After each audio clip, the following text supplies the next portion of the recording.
idea. They They believe. stuck to it. Yeah, they believed in Yeah. the idea, but it just didn't work out. Oh yeah. Yeah. That's what I'm saying as well. Wings Gateway But is turned game to 2, ban. are they gonna try out new Liquids things? turn That's the to question. They're definitely gonna play something. Oh well, wait. I was gonna say something. Every time they try something different, recently they lose.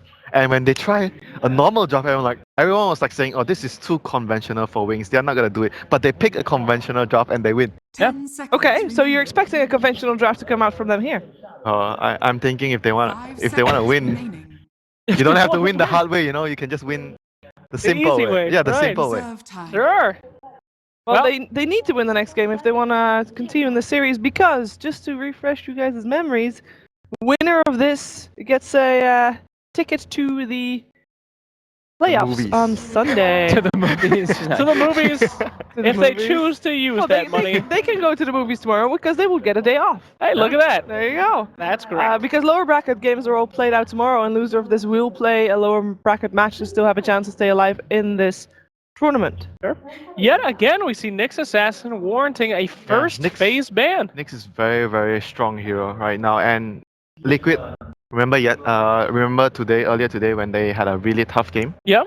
It was against a Nyx. Nyx, and but the the Nyx, RTK Nyx. whoa, Yeah, that's true. the Nyx really destroyed them that game.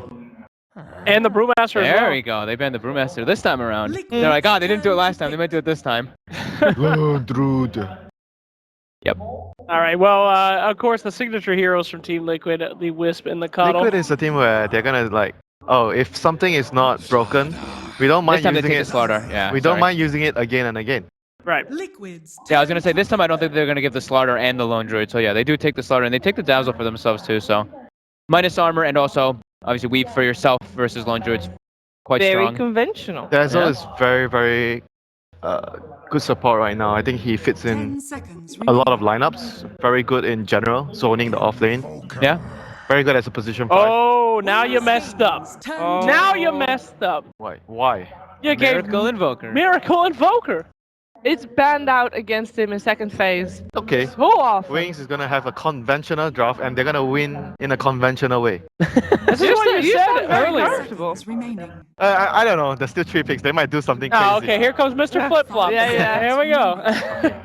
Oh, yeah, Fine, yeah, they're yeah. gonna do something normal this time. I feel Okay, it. okay. There's the confidence Reserve winter. That's time. what I'm looking for here.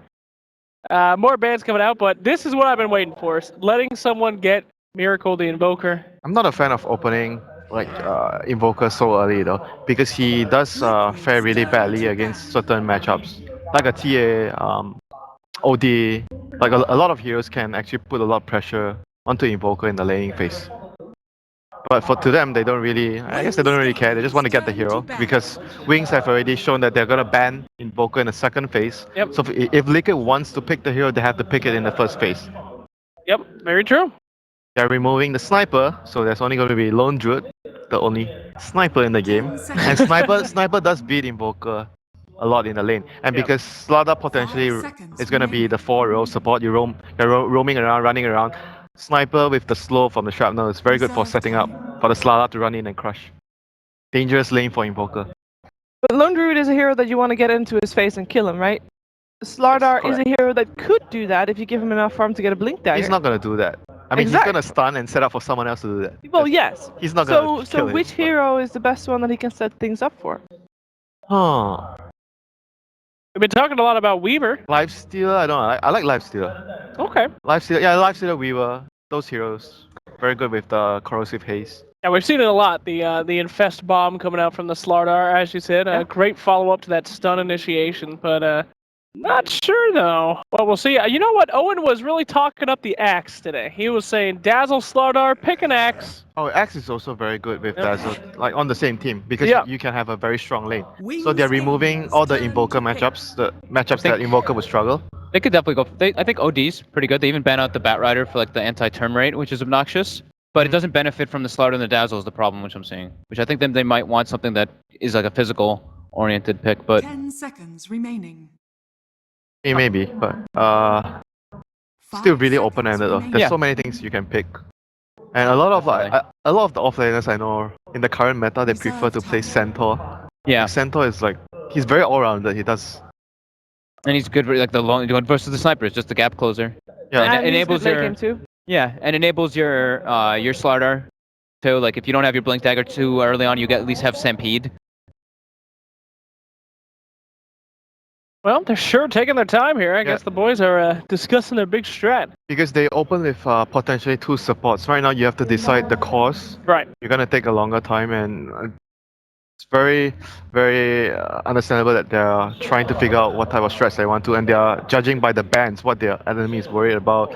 Sometimes the bans would give you an idea of what the enemy wants to do. So makes a lot of what do sense. these bands make you think, Win? Liquid's bans are mostly protecting the Invoker, like I said. The 2 heroes that they remove are heroes that can cause a lot of problems for an Exort Invoker in the lane. And because Slardar's roaming, those 2 heroes can pair up well with Slarder to kill Invoker. That's what I'm getting here. Yeah. If you do want to pick up an OD here, would you pick it up in these 2, or would you save it for last? Never mind, you go for Storm they go instead. for Storm Gap instead. closer. That's why they took such a long time. Because Liquid hasn't shown any of their supports. If you're picking Storm, that is very ballsy picking That's Storm very, right now. yeah. Because you don't know what supports they're gonna pick. They can just pick like Lion and just own you. Like Storm is really weak against Lion. Disruptor is, yeah, you're worried about that hero too. So what would make them pick Storm if it's that risky to do? What would make them pick I Storm think I this could early? only think of the reason why they want to keep the other 2 heroes, important heroes, a secret. Even though I sometimes think the mid hero is the most important. But He's the gap closer and for Lone the Druid. enemy already shown their mid hero, so Yeah. you know what matchup your Storm is gonna get. Yeah, but as you said, there's still so many counters that Liquid can draft against that Yeah. Storm. I think they already decided that they want a gap closer that can kill Yeah, the Lone Druid exactly. Storm. And you already see the Invoker, so you know your matchup. So they feel pretty okay, despite having the risk of, they might pick Lion or Disruptor or something to counter my Or Storm. Rubik. Okay, they pick Rubik, so instant disable at least for that. But Hey! Hey! There it is! okay. We've been waiting for this. God. We were expecting this one. Lycan Dazzle plus Slarder. But there's still a lot of like the Lycan counters, the Axe, the Timber. Oh my god, there's still so many heroes inside. Yeah, I would have to say that Axe is looking better and better this game. You got Yeah. a Dazzle, you got a Lycan, that's some lockdowns, great against Storm. GG Dazzle and Lycan. And you already have a lot of high ground defense with Yeah, Axe Invoker, is just very with good. one hero. Yep. So definitely be Oh. looking at that for that Gosh. on Team Reserve Liquid. time. Axe is actually so good. Uh-huh. Depending on how they want to run their draft, Axe or Timber could destroy the lane. But if you look at their 3 cores, I think they would prefer to have someone that can initiate, like Axe, because Lone Druid and Invoker are cores that are going to take a lot of farm. They're not heroes that want to start the fight first. So if you pick a Timber, then all your 3 cores are like very farm heavy. I'd prefer, them to have a Axe pure is initiator and way to break through the grave. Axe is probably the best pick here for their offlane. Right. Well, hey, Next level mind game. Axe seems like such an obvious pick for this one. You got the Dazzle, you got the Lycan Yeah. helping out, you got the Storm, great against him as well. So, this is something that Wings is trying to bait out from Liquid because their last pick is gonna wreck. 10 But seconds. Axe. I would say Dazzle is pretty good against Axe in the laning phase. yeah, sure. Yeah. Grave It goes- gets countered, but the 5 heal bomb seconds is very good against the Axe in the laning phase. Ooh, Whoa, hello. Gosh. That's been a while. It's time Whoa. to battle. That's a bird. no, it's yeah, a it's a Phoenix. bird. It's Phoenix, it's not actually a bird. What? So It's a Phoenix. it's a rising bird. It's a firebird. I don't think it's a bird, is it? You don't think that's a bird? It just came on and went. 10 Ah! seconds It does have an remaining. egg, but Gosh. dragons have eggs, but it's not a dragon. What what's the the- hell? I think a Phoenix is a species on its own. What's the idea behind It's Phoenix? like an Turn ancient to being. battle. Okay, Yeah, Winter like wants it- to talk about real stuff. Go ahead, Winter. It's like What's a the unicorn, it's not a idea? horse. Sorry. GG. What just happened? Where did we just Winter, go? go! I'm Winter, go! Just- I'm thinking about why they would want the Phoenix here. I mean, Phoenix is good with Lone Druid back in the day when you 10 send the bear up, seconds remaining. his Yeah. pet, and then you heal the pet. It's Um, easy to gank mid.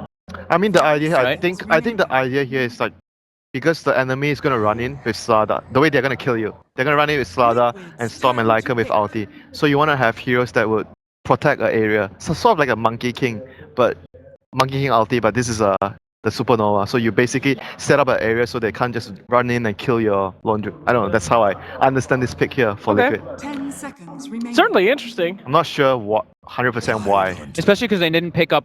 What? Oh, Team that's fight. really unlike Liquid. That's very But unlike okay, I Liquid. can see I can see clearly the idea here right now. They are Okay. using 2 big AoE heroes Yeah. to protect their cores against the face rushers, the Slarder, the Storm, and the Lycan. Yeah. So basically, they want to push as 5 because you don't want to split up against a Storm and a Starladder. They're going to catch you and kill you.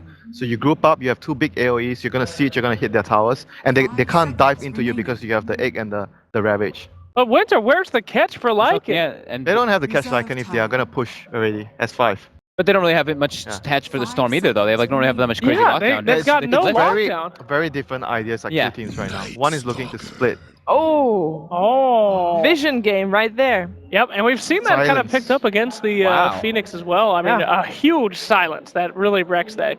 I don't know. I think Liquid's draft is more solid this time.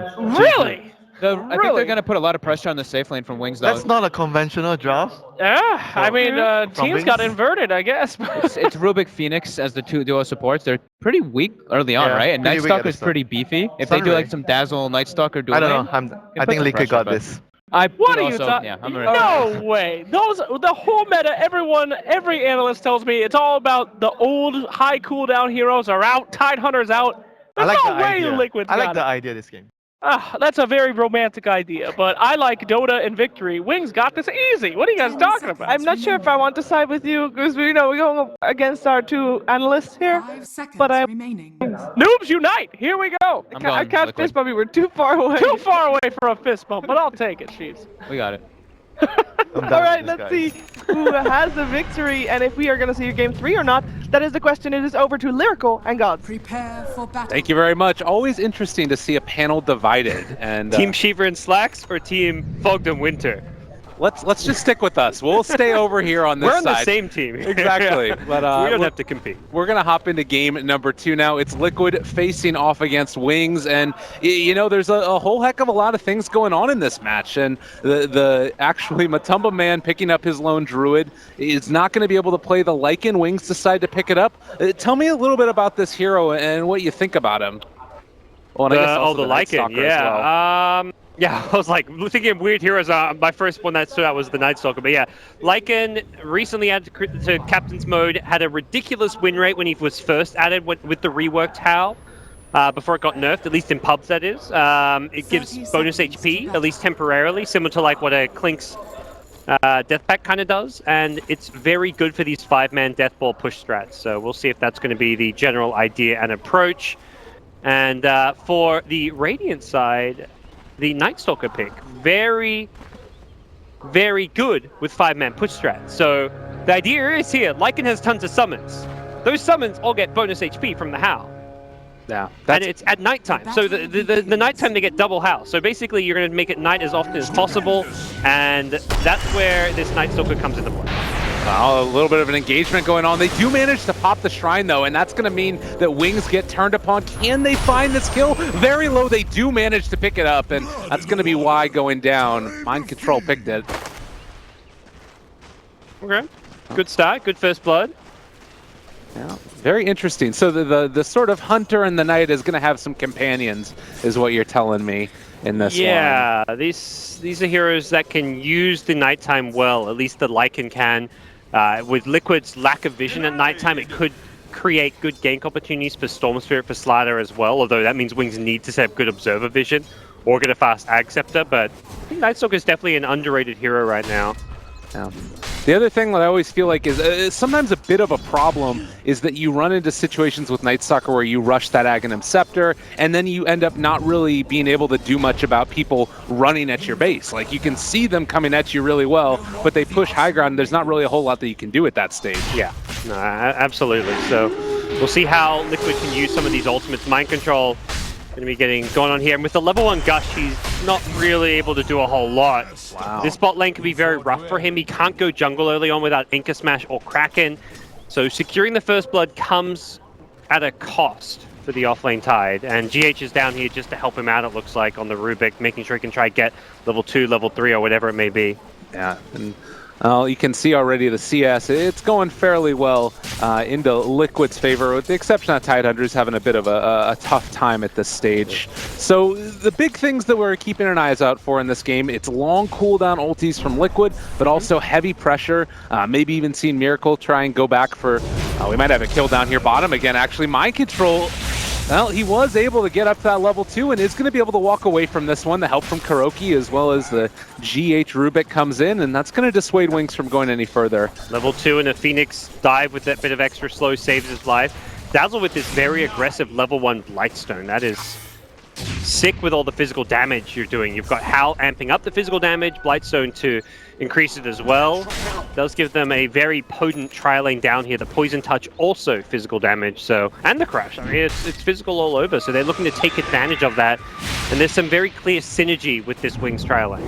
Yeah, ooh, the pullback. GH wants to go on him. Ice in trouble, not able to hit the Crush, and a great, well-played gank there comes through. It was right on the edge of being able to pull him back in. Yeah, that was really, really nice. Pulling him into that little like tucked away corner where he had to walk an extra ways around as well. So this does make the lanes look pretty good. The 1v1 up top should be going well for the Lone Druid, as the CS indicates, although Nightstalker also getting some good CS with the 4-man shield. Oh, and again, bottom mind control just ends up going down. Yeah, that level 1 in Gush is really hurting him at this point. Yeah, it's one of those things where even now that he's level 3 and has 1-1-1, it still hurts him. You'd much rather have like 0-2-1 or 0-1-2. You don't want any points in Gush at this stage of the game, in the laning stage. You know, obviously getting a first blood was theoretically worth it for him, and he did get the kill for that first blood, so it was a boost in his gold, but he is going down and consecutively down bottom because of it. And you look here on the other side, Nightstalker already up to level 4 for himself, has the poor man shield as well as boots, and 500, almost 600 gold there as well. Is it still just for the Nightstalker you go for something like an Urn to get aggressive early, or do you like the idea of trying to save up? We've seen sometimes a Midas picked up for the Nightstalker. Urn into Ag seems fine. I think the core Nightstalker going Midas is not, I think Nightstalker in general going Midas isn't that necessary because you just want to get that fast Ags timing. And with the aggressive Wings playstyle, I don't think they want to wait for a slower Ags by going Midas. What the Midas does is it guarantees a bit more levels, guarantees a bit more itemization post-Ags, but it does slow down the Ags initially. Yeah, Nightstalker now 3 points in Void. This could be a really good rotation if he wants to make something happen, but looks like he just wants to try and at least stay up top and dominate the laning stage for at least a little while. Yeah, tough lane for him now with the Entangles kicking in. That's a double Entangle in a row. He doesn't hit this. Oh, does he hit the dive? Yeah, I think he just barely clipped him with the dive. Wow, backing out and away, still burning from this one. The Orb of Venom as well, dealing some damage, but they are not going to be able to find the kill on that Nightstalker. They have got a Shrine so they can immediately pop that. No smoke available if they wanted to swing mid or something, so they are limited in their options following this, and it looks like heading back to that top lane is the plan. I would have thought maybe Faith Beyond picks up an early TP to try and rotate it this night, but that would leave this top lane vacant, which is not something you want to do against a Lone Druid of all heroes. He will punish and take the tower, but here comes the TP mid. Oh yeah, trying to turn it back around with the Sunstrike. It's not going to be enough though. Miracle just going to go down. Too much damage with the heal bomb coming in from Y and everything else. Man, Storm actually dropped really low from that one as well. Blink needs to be careful. Yeah, but I mean, all in all 3 cores on the Liquid side CSing. Now that the Tide's been left in a 1v1, he matches up very well against Lycan. Can get in close. He's got his levels now, so has 2 in Kraken and Anchor Smash. A bit harder to deal with. Shadow can't really easily CS and against the Tide because of this, so he's probably going to be kind of asking for help soon, but at the same time, ganks aren't going to be quite as effective because the extra points in Anchor Smash and Kraken give this Tide a little bit of elusiveness. So the supports can get a lot more elsewhere. They wouldn't pair up with the Nightstalker ideally. He's the strong hero with a lot of kill and gank potential right now. Yeah, and they decide to go for at least a moment, but going to be able to find the Phoenix again. Kuroki trying to dive out and away is going to be able to make his escape. Now the Sunstrike with the Entangle. They are going to be able to find that kill. They take the Bear in exchange, but it hurts losing your Slark right there. This Entangle procs from Matu. This guy is a Lone Druid player. Would make Admiral Bulldog proud with all these Entangles. The instant Entangle there, the double Entangle earlier on the Nightstalker. Oh, and Y again brought down to the low ground here. There's a lot of damage coming out from Mind Control, but you do have the Sunstrike. Oh, nice good decision to dodge that. Yeah. That was heads up. Well, they could potentially make something happen here with Mind Control, but yeah, with Lycan not actually committing fully to that one. They back out. Still about a minute and a half left for this nighttime. Do you see them being able to get a whole heck of a lot else done with the Nightstalker? Yeah, a minute and a half isn't long, but it's long enough, and already finds an Invis rune. Oh. Looks like it was just barely scouted by the Dire Ward, so before he went fully Invis, that Ward did scout him at going Invis, and Invoker should be well aware, but he's also going to Starladder right on top of him. Miracle is going to be a bit careful here. And Faith Beyond even going for the full loop around. This could actually catch Miracle by surprise. Oh. Miracle's playing it safe though. All the orbs up on Quas as well, making sure that he'll have that regen if they do decide to go on him. Haven't used his scan or anything in this mid lane. Curious to see if Faith Beyond lingers around, but looks like he's going to swoop all the way through to bottom lane. Try and catch some of these other heroes by surprise. But Tide has 10 stick charges, has Ravage, Anchor Smash. Not the easiest kill, although if they want to commit a lot of resources for it, they should be able to get it with a shapeshift as well. Yeah, they're just not wanting to go for it yet. They're I guess a little bit more comfortable waiting for this to go slightly later and not wanting to overcommit and then end up feeding away some kills as well. I mean, their timing definitely comes later on. Like, you get the Lycan with levels, the Vlads. The second nighttime, they're a bit stronger. But now they're definitely not at, like, any kind of a peak. Even though Night Stalker has ganking potential, and he's trying to highlight that in this mid lane, but not really able to do so. I mean, it's about to be daytime again, and you do have the rotation in from Kuroki as well as GH. But it does look like Wings is going to back out. You know, one thing that we might end up seeing later as well is just have like Night Stalker pop the silence onto Tidehunter, and everybody else just avoids them and starts hitting down the others. That could be a good way to deal with the Tide. Definitely effective use of the Crippling Fear. There's a lot of good silence targets in the Phoenix as well, though, so not easy to necessarily decide who you want to fear up. Even using it on Matu for the mischance can be a decent option as well. At 50% miss on a Lone Druid, not a hero that is necessarily going to want to go into an MKB early on, although perhaps could see the BKB. There's the lift back, Mind Control, they pop Ravage, Sunstrike as well, the follow is going to be able to bring him down, but the Grave, last second, well played by Y, going to take some DOT from this one, and is taking a good bit of damage in the Fountain, but he's going to survive. Fountain regen, able to out-heal the Fire Spirit DPS, so keeps himself alive. Great defensive play there coming out from Y, keeping the important core Night Stalker alive. He's very high level at this point, so losing him would be somewhat costly. Yeah, Ravage down now, so these big ultis, you don't end up getting stuff out of them, could end up coming back to haunt you. It is daytime though, so it's one of those things like Ravage is down, so unless they want to commit a Darkness for a smoke gank, they're not necessarily going to get a whole lot, but they've got a smoke on Night Stalker, so this suggests they definitely want to commit a Darkness, a Shapeshift, a kill on someone like Miracle's Invoker would definitely justify using those ultimates, so will we see them head towards mid? Perhaps they're thinking top lane. They actually see Matu with the Corrosive Haze, but it's pretty far back. Now they're going for it now, chasing down. They're going to pop the Darkness on top of him. A heck of a lot of damage, but they aren't going to be able to run him down as of yet. The chase is going to continue here. He's already salved up, though. Good play by Matu there. That was fantastic. Mind Control comes into it. He's going to pop the Shrine. There's still a lot of damage, but they can't quite bring him down. So Matumba Man able to dodge the gank. Cold snap down. Shadow may be in some trouble. The right click still coming through. Tornado, not enough range. And he actually hides out in the corner and is going to be brought down. A very odd engagement now. Starladder can't go for the crush. That's going to be the Blink Storm Spirit chasing him down as well. Looks for Mind Control and should be able to run him down. So a kind of awkward movement by Shadow off to where the Sunstrike was catching him in there, but yeah, he bought enough time being chased down that everyone else could rotate, and they knew they could dive into that because neither ultimate is up. There's no Tide Ravage, it's on cooldown, and Phoenix is level 4, so they throw everything to kill that Lycan. It kind of ended up working out quite alright for Wings because they catch them overcommitting. Lone Druid probably chasing with the Entangle is fine, but he didn't want to cross the river with his hero. They probably had the kill without him crossing that deep, but definitely one of those moments of just like overconfidence. You know you're going to get the Lycan kill. What you don't think about is the consequence for committing as far as they did, and that's a Storm, a Starladder, great catching and punishing heroes. They're going to chase you down and make sure they get those revenge kills. Well, here comes the TP. Mind Control just going to sway the push from happening any further, and meantime, Miracle can keep on farming. You know, something the panel touched on earlier is there's not any great, like, strong lockdown for these heroes. The Storm Spirit in particular as the game goes on. Is that something that you need to be worried about if you don't get a lot done with Liquid early? It definitely can be a big concern. You've just got Lift and Ravage, Cold Snap. I'm saying a few. I mean, Savage Roar can also be okay, but realistically, there's not like reliable initiation or disable. They don't have that Axe type offlaner. They don't have a Lion. So the better Blink does, and right now he's doing pretty well in this mid lane, the scarier this game can get. A lot of heroes in the area right now. Stealing away the Corrosive Haze for GH. It's one that can definitely help out this team a ton, keeping not only just the amp damage that's there onto the lone druid, but also the vision so he can maintain those right clicks from far away.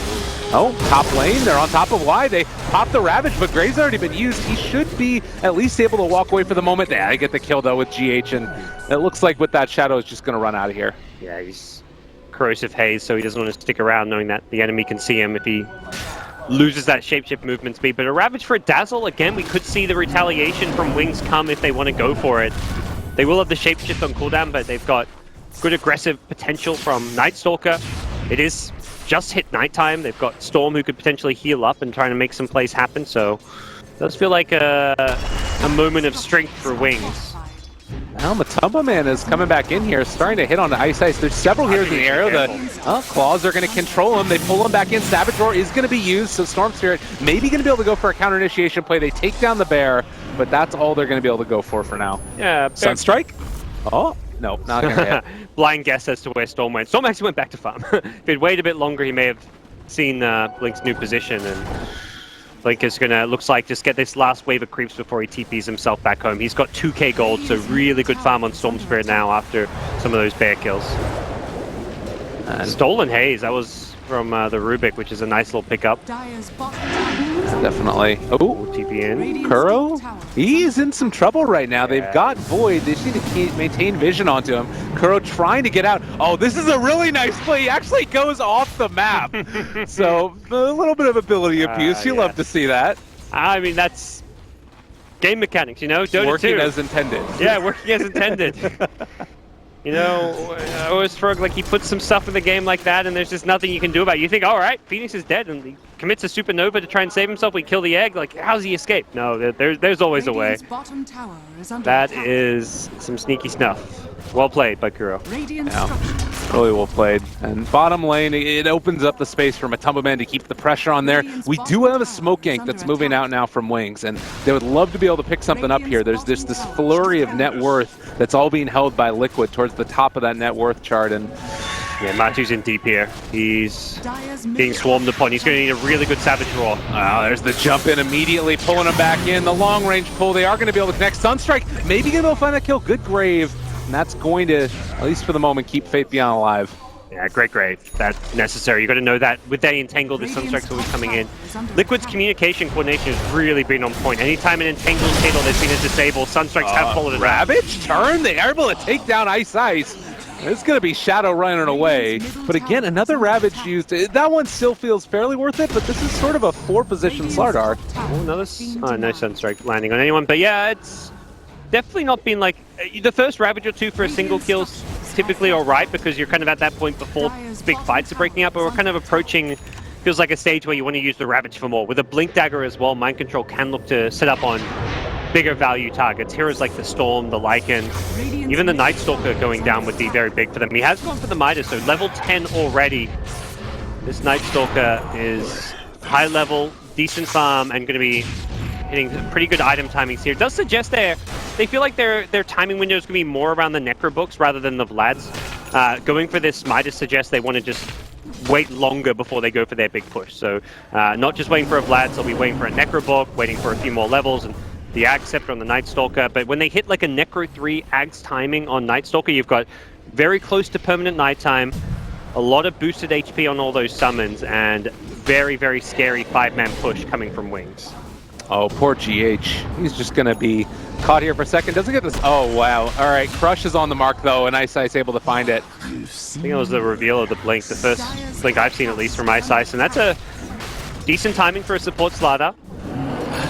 And an item that Wings can look to play around. Perhaps why they felt more confident going for this Midas Night Stalker, because they knew they could rely on the Slarder to be more of the tempo controller initiator. They felt he can be fighting. Nice little deny. Oh, nice to crush, though. Yeah, they're on top of him now. Tornado's going to come out, but the Remnant is going to be enough damage, possibly. Yeah, Matumba Man's going to fall. Well Still played by Blink. And maybe going to be able to find more. They're trying to chase here, but it looks like they're going to back out. Ooh, they had the haze on Kuro, which meant that, luckily for Miracle, he could invis himself out of there.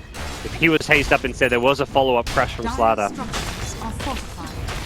So 8-6, Wings striking back in a really good way here, and like we talked about again, They're taking advantage of the Ravage being down and making sure they get the most out of that whenever possible. For Liquid, this tempo still works okay for them. And Miracle's Invoker definitely a player-hero combo that, I mean, will shine the more items he gets, the more levels he gets. So he's going straight into the typical Midas Axe build. So for now, I mean, up until now, it's been a quiet Invoker game outside of throwing Sunstrikes around the map. So he's on track for his item timings. He's being outfarmed by Storm, but that's largely due to the Storm's involvement. Blink is 4-0-1. He hasn't died. He's killed the Spirit Bear a couple times. So a lot of the net worth of the Storm is due to that. While Invoker is just like kind of slowly farming up the lane, the jungle, not going for hero kills quite as much.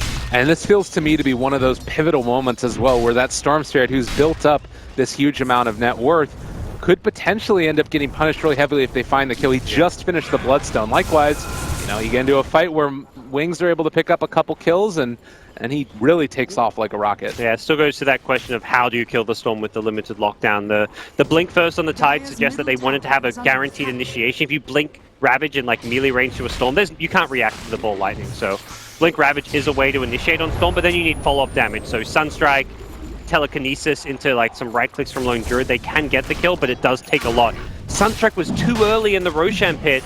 He used it to scout. I don't think Wings even knew Sunstrike was used there. Perhaps they had vision of Invoker on the map and saw the Sunstrike go out, but either way, fortunate timing for Wings as they'll secure an easy roach. This is so bold too, with Mind Control heading over there and having Ravage all of these big team fight spells. He jumps in, silent for the moment, they're avoiding him for the moment as well. He doesn't manage to get it off, finally can maybe go for it. He does hit the Ravage, connects onto 4. Not sure if it's going to be enough though, as they are going to be able to jump in. A good Tornado, Meepo combo, Deafening Blast, Miracle tries to make it happen with the Grave and the Supernova. The counterplay now by Ice isn't going to be there. They managed to get another big stun off. That's Aegis already down now. Ice also starting to drop low. All of the big teamfight ultimates have been used, and now it looks like they're going to try and take a little bit in return. They take down Muerta Man, and that's going to have to be it, at least for now.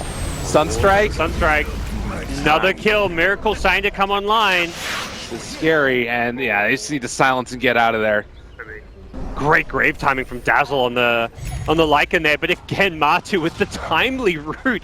He is just being on point. Whenever he needs an entangle, it seems to be there. Stops the grave TP out, make sure they get the Lycan kill and punish on the Roche. Just great game sense from Liquid. Often you see like, okay, they scout the Roche, they're not there, and they went in 2 seconds after that Roche scout. Yeah, Mind Control was there at the perfect time to get into the pit. He got silenced. They did still finish off the Roshan, but with 5 heroes grouped up in Ravage. Oh, GH. He gets the stun as they're going in. They find the Tornado. Is he going to go down? He almost falls. They find the kill. What a great combo of plays there. The Rubik hits the stun as they go in, and then they're managed to find the Tornado on the backside. That's a huge kill to get. That's Storm's Bloodstone charges. He does instantly respawn, but you don't get anything out of that insta respawn, and suddenly you're losing a good chunk of those Bloodstone. It's a kill going the way of Kuro, so Phoenix suddenly gets a big chunk of income as well. That's going to be money towards his Midas, so a faster Midas on Phoenix means a faster level 2 ultimate, potentially even faster level 3 ultimate, since you're looking at a perhaps longer game, and Phoenix being a key high ground defender. And that's one of those moments where you would want things. Oh god, they pulled him back in again. Starladder stuck up on the high ground, gonna be crushed, and we'll see if he's gonna get out of there. It looks to be in a hell of a lot of trouble trying to TP. No such luck. They find the kill, and this is the moment again with those ultis on off cooldown where you would want to try and go for some type of pressure, but it's just not gonna happen. GH is just so good on these playmaking heroes. 2-1-8. He's been in 10 of these 11 kills. Just has such a good eye for initiation when it comes to finding those little pickoffs, making these small little plays, and getting full value out of every spell he steals. And has set his team up to perhaps, yeah, push down this mid lane. They want to go for this tier 2 tower at mid. They haven't quite got the levels on Matu yet. He's only level 14, so hasn't got that plus 55 damage. But they still feel strong enough with the Spirit Bear in the front lines. They roar it up, and they are setting up to teamfight around. They've got Egg, they've got Ravage. This is where Liquid are strong. These are the cooldowns where Liquid shine. Yeah, and we could end up seeing Faith Beyond just walk into a whole mess of hurt if he does head over there. Kuroki is going to be the first one. They go for the initiation, the blink, Ravage. No, the stun came out. All right, so Mind Control for the moment as well. They're silencing up for the moment as well. The Rubik, he's forced to back out in a way. Nobody dead as of yet, although several members of Liquid are very low, and Kuroki getting right click, forced to pop the Supernova. They're able to jump in. They find the kill into GH. There's the Ravage counterplay though. Is it going to be enough? They're able to find it. So much damage. Miracle goes in as well, dominating for him. Oh lordy. That Ravage wasn't going to be enough to save that egg. That egg was still going down. Oh, and the Sunstrike. Miracle, the Magic Man does it again. That timing. They don't stack the roll with the Ravage. They Ravage, as the Ravage stuns out to her, if they're going to finish that egg off, Savage Roar comes in, saves the egg, stuns 3 heroes, sets up the entire Invoker combo, and suddenly, snap of the finger, Liquid on the high ground. They're taking the melee Rax game. This is looking all out of control, completely slipped away from Wings when this game was going just fine for them up until this point. One team fight. You think about how good Wings were looking in that last series, and Liquid just have all the answers in the world. He's going to go out there and crush Kuroki. Oh, maybe going to be able to find some more. They get the pull as he passes through, and oh, Kuro is going to die there. Maybe going to be able to find a bit more, but can't small quite catch consolation prize. They want more. They're TPing into the shrine. Ice is fishing for a secondary kill, but Blink's still on cooldown, and Nancy finds something in mind control. Not an easy kill by any means. Yeah, it's maybe a little bit scary. You do have the rest of Liquid starting to show up. They toss a zoning EMP, and that should be enough to get mind control out of there. But this is that moment, though. You've got this tri-core that's so incredibly strong, and the right clicks coming in from Matumba Man, all of the damage that you've got from the Invoker as well. The silence is going to be there, as well as the mischance. They're defending without their ulti. Oh, good lift. They're not going to find the crush there from the Starladder. Have to back out again. Another Savage Roar. Scary moment right now. Grave as well, keeping Faceless alive, trying to make sure that he's able to escape, and no Ravage for 40 more seconds, but still, Liquid able to take this one. There's the egg. It forces the rest of them back. Wings, you need to get out of here. Not a safe place in the least bit, and they lose 2 more with only one of those ultis committed. I mean, even without that egg, it felt like they were winning that fight. They were just so good at holding the front line. The Tide has just reached this point where he's incredibly tanky, is really good at front line. With all the levels on Invoker, that Tide front lines, you just chuck an EMP near him, you throw a tornado, and you got this great lineup for protecting him. And boy, are Liquid strong right now. They still have the Ravage in 5 seconds. They can keep pressing forward if they want to. They don't necessarily need to. They may be eyeing off like a Roche respawn before they try and end this game. Aghanim Scepter coming on Kuro. He's going to have a great saving tool for his teammates now. Oh my god. Not to mention the I'd say more importantly in some ways, the extra attacks to kill the egg, which is going to be damn near impossible, or at least equally important. And you've got Force Staffs again. We saw how important those were in the last game. Having that up on GH at this point, all of these positioning tools, it feels like right now Liquid have so many different ways to outplay Wings. It's not necessarily even just the fact that they are outplaying them, but I don't even know how Wings try and come back into this one at this point. The Solar Crest pick up from Tide. He's like, I'm not really tanky enough. Let's get a bit more. So this Lycan's going to have to deal with the evasion. He can't just stick his summons and his hero onto the Tide and expect to hit him. He may even find the Solar Crest applied to himself, so he can't right-click people down. But this is where Wings are meant to be strong. You get this Necro 3 on Lycan. Ideally, this is when they're meant to have the Ags on Nightstalker. And this is why at the start I said I don't really like the idea of the Midas on Nightstalker, because it slows down your Ags timing. And this is where you're like, we just lost a line of racks. We haven't even finished our Ags. They weren't able to pick and choose good fights. Vision is how you beat the Tide Ravage, the Phoenix Egg. You have to have vision of these big team-fighting heroes to be able to silence them or take advantage of their positioning. And because of the Midas, this Ags has come a lot slower, and only now does he complete it 25 minutes in, and I think it's being punished for the fact he went for this Midas first. Well, that being said, it is now online, so maybe this is the point where they're also able to find a bit of a turnaround. It's going to need to come off the back of a perfect team fight, but for you, how does that perfect team fight look for Wings right now? What do they need to do here? They've got the Orchid on Storm, so that's a key tool as well, because he can jump to the back lines, find probably the Phoenix is the biggest hero for him to kill. The Tide's going to have Kraken, so you can't really go on him. Taking the Phoenix out, so there's no Sunray, there's no Supernova, there's no Supernova save once there's an Ag Scepter, is going to be the best thing he can do.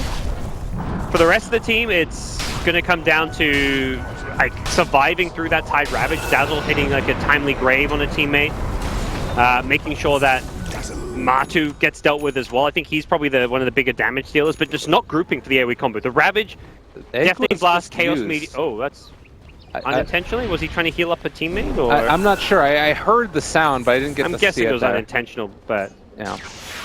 He just picked up the Ag, so that's interesting. He may have just been trying to reset a teammate, heal him up, but not sure. Maybe that's the way you get back into the game. Just have them use their ultis off in the woods. Yeah.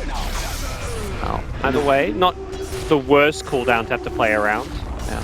And back up in 70 seconds. Blink is split pushing here along the top lane as well. It's going to be forced back out and away, but this is a problem. You don't have a great way to control this now. You do have some mobility items there for GH, but you kind of need everybody to be able to collapse in on that storm to make sure you find the kill, unless you can just disable him forever.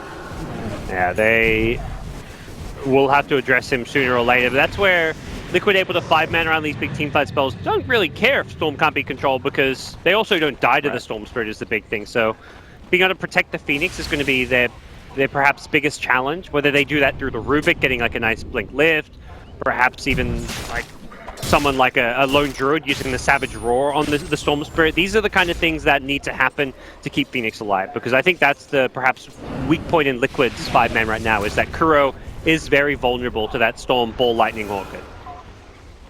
So Roshan soon to spawn. We do see that Liquid placing down those wards. They're going to have good vision in and around the Roche pit. But it's also a question of if they can actually just walk in there and do it. And it looks like the call is maybe find a pickoff first. Yeah. Storm not the easiest. They get on the lift though, and that will make it easy. That's just not fair. That's take them down. Rush. Yep. I mean, that one really hurts. Yeah. All it takes is making sure you get that good initiation off, and GH always right place, right time, finds the kill, and that will be a free Roche. With Aegis and Cheese, you've got a 1-deck and Wings hold out with the rest of their racks. They're split pushing down bottom with Ice Ice, but that's a Starladder. That's not a hero you're going to be worried about, so we'll probably... Oh, why? He'll TP himself out fairly. But yeah, here comes the 5-man push straight down this top lane. Yeah, and this is sort of what the panel was thinking was going to eventually happen, what they've been able to build to this entire game. He was getting his Spirit Bear for a second there.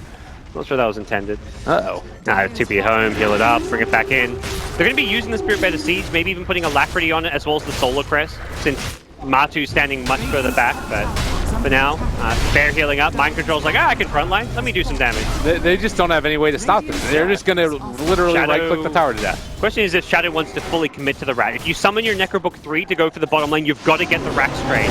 Otherwise, you save the Necro 3 for the jump. He's going for the Rat. Tornado play. They're going to be able to pull back in onto one. A lot of damage. Grave does come out at the end, so they're going to be able to keep that Storm Spirit alive. A lot of mana, and does back out. In a way, a lot of damage being dealt by that DOT. It's getting caught, though. They're going to be able to make this happen. They pull him back in again, and Shadow out of mana needs to get out of there. So it does look like they're at least going to be able to take down the tier 3 tower, maybe a bit more as they're continuing the chase. Shrine comes out as well, but they can't find the racks. Good Shrine usage to make sure you could heal up that mana pool. Yeah, they can't find the racks and they lose the racks, so that was good sieging from Liquid, making sure that they take the top lane while defending. Uh-oh. That's a big 4-man DC. Mixed players and teammates. Oh, turns into a full 10-man DC. But I'm sure everything's going to be fine. We had this talk as well in the last one. Yeah. But, it's looking pretty close to done and dusted for Liquid. They're not quite there yet, but 2 lanes of racks. They still have the Aegis, I believe. Lone Druid yet still has the Aegis. They'll be coming back for another push with Skadi on Lone Druid now. Invokers throwing more items into the fray. Like, they're only going to get scary and scary. And they did all that without having to use ultimates. They didn't have to use a Ravage or a Supernova. Because of the way the split push went, it meant that Wings weren't trying to fight at top. They were just trying to cancel TPs and delay to create space for Lycan to trade Raxes. Problem was, Lycan got dealt with. The Rubik TP back with the Phoenix meant that Lycan did not take the bottom lane, and we find ourselves in a very, very bleak position for Team Wings. I'm not sure there's any amazing plays they can make at this point. They don't have a scary team fight. That's the problem. This Lycan Night Stalker was kind of meant to maybe like 5-man push if they were ahead, but if they're behind, they can't team fight their way back in. They can only really split push. And it felt like it was all about those mid-game fights that Liquid were just able to dominate that put them in this position as well. Really impressive stuff to watch. But now, back into the game, just about 30 minutes into this one, and that Aegis, I guess the call is just go bottom next? Yeah, why not? Look, you want to force Wings to fight into your Ravage plus Supernova. That's like the best way to approach this game, I feel. Well, they take down the bear. They've still got a full 3 minutes of Aegis time left.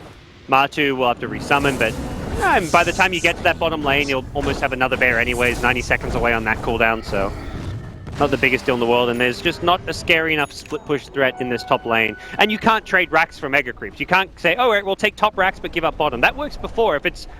If you're not giving up mega creeps, you can trade racks. That's why Lycan's play at bottom made total sense, but at this point, you're not going to go for that exchange. Your lineup does not defend mega creeps. Lycan is not a hero that can really fight mega creeps with a Necro book. Storm Spirit, same thing. He's not going to be able to push out those lanes well at all. So you've got to come back defend. That's the only real way to take this game if you're Wings. You're going to have to probably go through multiple buybacks. They've got buyback on Night Stalker, on Storm. They're going to pick up what BKBs they can. Shadow gets one on his Lycan, but very difficult hold coming for the Chinese squad. Well, and we also just saw that pickup by the Phoenix. I was kind of wondering if he was going to go that way. He's fully in the mana pool, but can now go for the blink in and then immediately pull them into the egg. So, yeah, everything looking quite strong out for Liquid, and there's just no way to stop this. Like, they can jump in, immediately get the tornado thrown out, and the tier 3's already gone. Mind Control's just unkillable. With Greave, Solar Crest, Plate Mail, he's got an absurd amount of armor. All right, they're going for it. Now or nothing, do or die. They're just like, let's back off. They use Shapeshift. Oh my god, this is so depressing. They're going to be able to force staff it back and away. Storm Spirit. Well, actually, no, that's not Storm Spirit. That's GH because he stole the ulti, and now trying to turn this back around onto them is... Oh, here comes a Blink Ravage potentially. Oh, God. Crippling Fear is still on for a little bit longer at least. It's like watching a plane crash. You know what's going to happen. It really, really hurts. And Weave now down on top of him. Maybe this is the way back into it. They jump in on Matumba Man. He's going to just keep hitting away at these racks. Megas. I don't know what you do against Megas. You call GG. GG, they'll play. There's not even a battle. It's like, it feels weird and anticlimactic to end it without trying to fight, but how do you fight? There's no way to fight into Ravage. They win the game without using Ego Ravage. That's just how strong Liquid's 5-man was in the end and how powerful they are with an Aegis and Cheese in their hands. Well, really